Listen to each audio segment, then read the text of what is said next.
नमस्कार, मैं हूँ आरती सिंह और आज हम आपके सामने उपस्थित हैं मापन के कार्य संबंधी एक नई वीडियो लेकर। तो मापन के कार्य को यूँ तो मैंने जो आपको पिछली वीडियो में मापन के स्तरों में बताया था, तो उससे भी स्पष्ट हो जाता है कि मापन क्या-क्या करता है। परंतु डिस्कशन की दृष्टि से और एक गहन अध्ययन की दृष्टि से मापन के कार्य को अलग से उसकी चर्चा करना, उस पर डिस्कस करना ज़्यादा ज़रूरी है।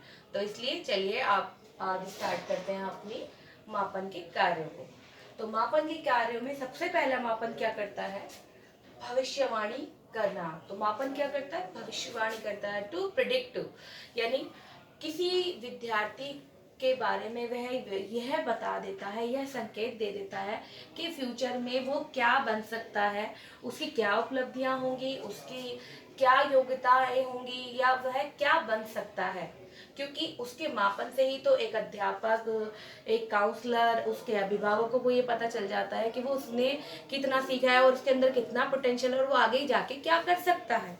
ठीक है, क्योंकि हम जिस व्यक्ति की पुरानी जो भी गतिविधियां हैं उन्हीं के आधार पे तो देखते हैं, ये अनुमान लगाते हैं कि वो आगे आने वाले टाइम में क्या करेगा। ठीक है, तो चलिए क्लियर। नेक्स्ट पॉइंट है हमारा तुलना करना। तो मापन क्या करता है? कल आपको जो मैंने आपको मापन के स्तर वाली वीडियो बनाई है उसमें मैंने बिल्कुल साफ बताया, आपको मापन के स्तरों में बताया कि करते हैं। मापन क्या करता है? तुलना करना बताता है, एक व्यक्ति की दूसरे व्यक्ति से, एक ग्रुप की दूसरे ग्रुप से, एक गुण की दूसरे गुण से।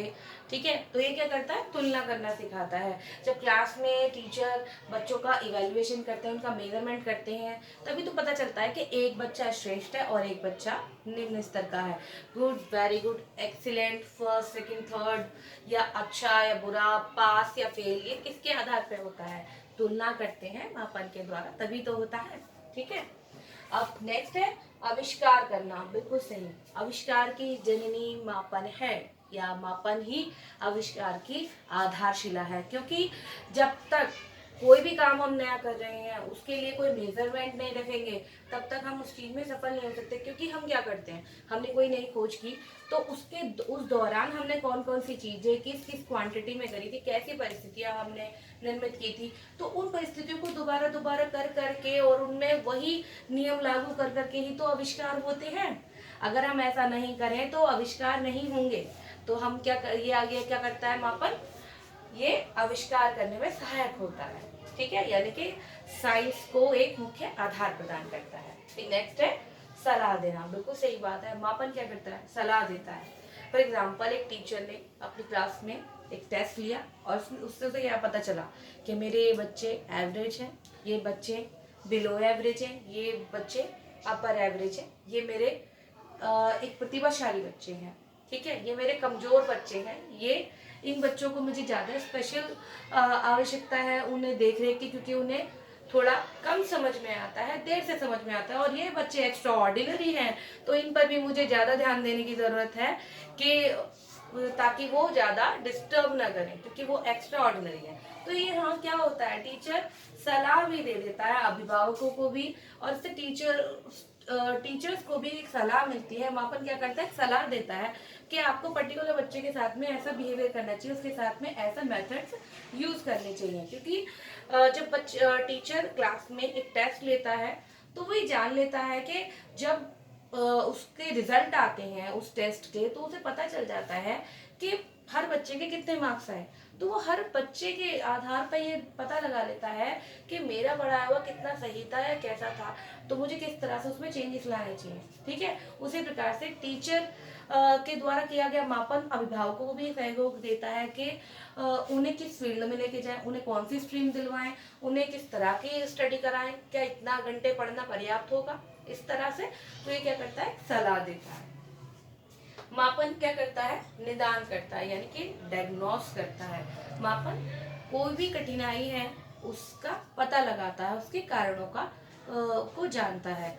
जैसे कि कोई क्लास में बच्चे पढ़ने वाले हर तरह के बच्चे होते हैं, मीडियम, बिलो मीडियम, अपर मीडियम।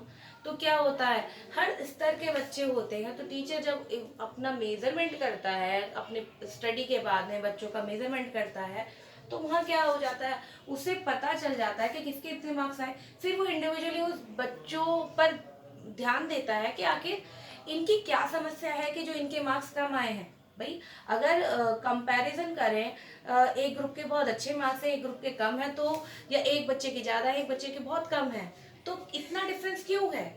तो वो ये जानने का कोशिश करता है, उनके कारण जानने की कोशिश करता है। हो सकता है कि बच्चे की जो फैमिली कंडीशन हो वो ठीक ना हो सकता है बच्चा बीमार हो सकता है जो मेथड हो सिखाने का वो इंटरेस्टिंग ना और हो सकता है बच्चों के साथ कुछ अपनी ही साइकोलॉजिकल प्रॉब्लम्स हो। तो क्या हुआ, टीचर ने क्या किया, मेजरमेंट के द्वारा क्या हुआ, उन परेशानियों का पता लगाया, उन कारणों को जाना। ठीक है, तो यहाँ तक क्या हुआ, मापन के कार्य। आई होप आपको यहाँ तक समझ में आ गया होगा। अब चलते हैं हमारे शिक्षण में मापन के उपयोग की ओर। ठीक है, शिक्षण में मापन का उपयोग। तो शिक्षण में मापन के उपयोग को कैसे हम स्पष्ट कर सकते हैं? सबसे पहले मापन प्रवेश प्रक्रिया में, यानी कि जो एंट्रेंस होते हैं, एंट्रेंस एग्जाम्स होते हैं, उनमें भी क्या किया जाता है, मापन ही तो किया जाता है। पहले छात्रों की उपलब्धियों का, उनकी क्षमताओं का मापन किया जाता है कि पर्टिकुलर कोर्स के लिए क्या वो एलिजिबल हैं या नहीं। ठीक है, तो उसी के आधार पर ही तो उनका प्रवेश मिलता है विद्यालयों में, महाविद्यालयों में, अलग अलग प्रोफेशनल कोर्सेज में। ठीक है, तो ये क्या होता है, प्रवेश प्रक्रिया में मापन उपयोगी होता है। सेकंड है शिक्षक मूल्यांकन में सहायक है। बिल्कुल सही, एक शिक्षक अपने शिक्षण के उपरांत ये जान लेता है या अनुमान लगा लेता है कि उसने जो सिखाया था, जो उसने शिक्षण उद्देश्य अपने शिक्षण से पूर्व निर्धारित किए थे, उन उद्देश्यों की प्राप्ति उसने किस सीमा तक की है, उसके विद्यार्थियों में कहाँ तक उसके विद्यार्थियों के व्यवहार में परिवर्तन आया है। तो उसके आधार पर वो क्या करता है, अपना स्वयं का मूल्यांकन कर लेता है कि उसका शिक्षण कितना प्रभावशाली रहा। फिर नेक्स्ट है मापन छात्र मूल्यांकन में सहायक है। बिल्कुल सही, जिस प्रकार एक शिक्षक अपना सेल्फ मेजरमेंट कर लेता है, सेल्फ इवेल्युएशन कर लेता है मापन के द्वारा, उसी प्रकार बच्चे भी अपना आत्म मूल्यांकन कर लेते हैं, अपना आत्म मापन करते हैं। उन्हें पता चल जाता है कि उन्होंने कितना सीखा, क्योंकि कोई भी चीज़ उन्हें जब सिखाई गई है और जब वो खुद देखते हैं कि उन्हें कितना वाकई में आ पा रहा है, तो उन्हें पता चल जाता है कि उन्होंने कितना सीखा। फिर नेक्स्ट है मापन समस्या समाधान में भी उपयोगी है। बिल्कुल सही, फॉर एग्जाम्पल जैसे प्रोजेक्ट मेथड दिया जाता है बच्चों को, तो उस प्रोजेक्ट मेथड को करने के लिए बच्चों को बहुत सारी प्रक्रियाएं करनी पड़ती है, बहुत सारे कार्य करने पड़ते हैं। उन सब का लेखा जोखा करना, उन सब का को एक प्रॉपर सीक्वेंस में रखना, उन्हें उनके प्रति निष्कर्ष निकालना, सब क्या है, मापन के अंतर्गत ही तो आता है।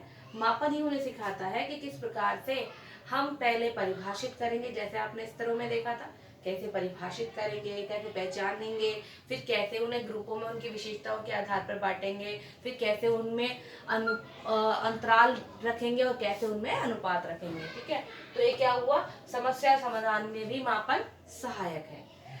फिर श्रेणी व विभाजन हेतु, बिल्कुल सही, बिना मापन के श्रेणी व विभाजन संभव नहीं है, और अगर होता भी है तो वह शुद्ध परिष्कृत नहीं है, यानी कि उसे वास्तविक और सत्य नहीं माना जा सकता, क्योंकि जब तक हम मापन नहीं करेंगे तो हम किसी की एक व्यक्ति की दूसरे व्यक्ति से, और एक ग्रुप की दूसरे ग्रुप से, एक गुण की दूसरे गुण से तुलना नहीं कर सकते, और जब तक तुलना नहीं होती है तब तक हम श्रेणी व विभाजन नहीं कर सकते हैं। ठीक है, तो ये क्या हुआ, शिक्षण में मापन का उपयोग हुआ।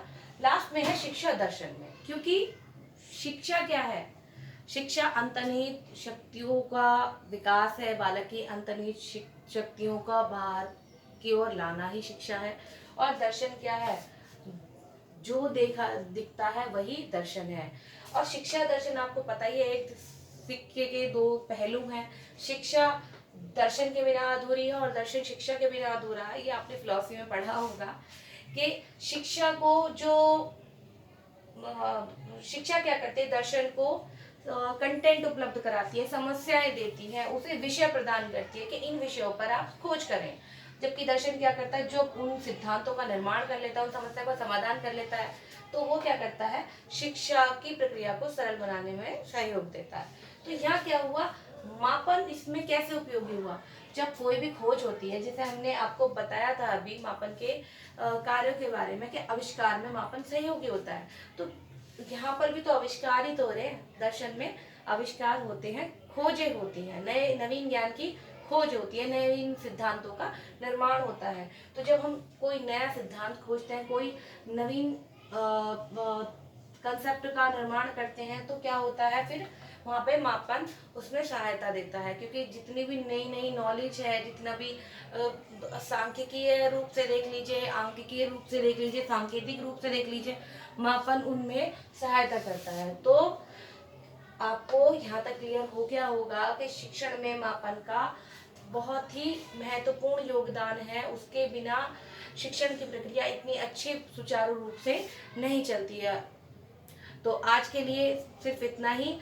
आगे इसी प्रकार आपके लिए अच्छी अच्छी वीडियोस लाते रहेंगे। आपको यहाँ ये बात ध्यान दिलाने देना आवश्यक है, क्योंकि हम ये सोचते हैं कि क्यों ना एक वीडियो ऐसी बना दी जाए जिसमें कि मेजरमेंट के बारे में बहुत सारी चीज़ें हों। तो आपने देखा होगा, आपको एजुकेशन टेक्नोलॉजी में भी पढ़ाते हैं, फिलॉसफी में पढ़ाते हैं कि आजकल की जो प्रक्रिया है, जो शिक्षण अधिगम प्रक्रिया है, वो क्या है, छात्र केंद्रित है। और छात्र केंद्रित होने के नाते हमारा ये कर्तव्य बनता है कि हम ये ध्यान रखें कि बच्चों को वो जो चीज़ डिलीवर की जा रही है, क्या वो उसे रुचि पूर्वक और उत्साह पूर्वक और जिज्ञासा पूर्वक उसे ग्रहण करने के लिए तत्पर हैं। अगर नहीं है तो हमारा शिक्षण प्रभावशाली नहीं हो सकता। तो इसलिए हमने क्या किया है, छोटी छोटी वीडियोस बनाई है ताकि आपको जो मेजरमेंट के रिगार्डिंग जितनी भी नॉलेज है वो पूरी तरह से मिल जाए। बाकी अगर ब्रीफ की बात की जाए तो जब आपको सीटेट के नोट्स दिए जाएंगे, सीटेट की क्लासेस ली जाएंगी, आपको यूपीटेट की क्लासेस ली जाएंगी, जो कि आपके नेट में भी उसी तरह से इम्पॉर्टेंट होगी, तो तब हम आपको एक ब्रीफ डिस्क्रिप्शन देंगे मेजरमेंट का। लेकिन वो तब कामयाब होगा जब आपने ये वीडियोस देखे होंगे। तो इसलिए इन वीडियोस को ध्यान से देखिए, कंसेप्ट को साथ के साथ क्लियर करते रहिए। धन्यवाद।